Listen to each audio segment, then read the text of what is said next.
नहीं नहीं इस तरह नहीं तू आराम ਨਾਲ ਉੱਥੇ ਬੈਠ ਇਸ ਤਰ੍ਹਾਂ ਨਹੀਂ ਬਸ ਜੋ ਕਰਦਾ ਰਹੇ ਅੱਛਾ ਚਲੋ ਜੀ ਪਲੀਜ਼ ਮੂਵਮੈਂਟ ਬਾਅਦ ਦਰਮਿਆਨ ਹੀ ਨਾ ਕਰੇ ਅਥਰੂ ਤਾਰਾ ਹੋ ਸਕਦਾ ਹੈ ਦੁੱਖ ਦਾ ਚਾਰਾ ਹੋ ਸਕਦਾ ਹੈ ਇੱਕ ਵਾਰੀ ਫਰਜ਼ ਤੇ ਨਹੀਂ ਨਾ ਇੱਕ ਵਾਰੀ ਫਰਜ਼ ਤੇ ਨਹੀਂ ਨਾ ਇਸ਼ਕ ਦੁਬਾਰਾ ਹੋ ਸਕਦਾ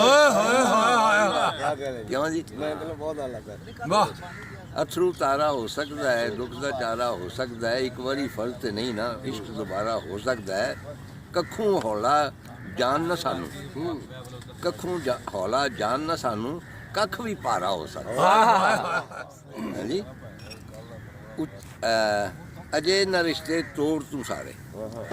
ਅਜੇ ਨਾ ਰਿਸ਼ਤੇ ਤੋੜ ਤੂੰ ਸਾਰੇ ਅਜੇ ਗੁਜ਼ਾਰਾ ਹੋ ਸਕਦਾ ਹੈ ਹਾਂਜੀ ਕਦੀ ਕਦਾਈ ਜਾਨ ਦਾ ਦੁਸ਼ਮਨ ਜਾਨ ਤੂੰ ਪਿਆਰਾ ਹੋ ਸਕਦਾ ਵਾਹ ਔਰ ਅਖੀਰ ਹੈ ਕਿ ਖੋਲ ਨਾ ਪਿਛਲੇ ਖਾਤੇ ਸਾਰੇ ਵਾਹ ਜੀ ਖੋਲ ਨਾ ਪਿਛਲੇ ਖਾਤੇ ਸਾਰੇ ਹੋਰ ਖਲਾਰਾ ਹੋ ਸਕਦਾ ਇਹ ਇਬਰਾਰ ਨਦੀਮ ਹੈ ਉਹਦੀ ਨਾਲ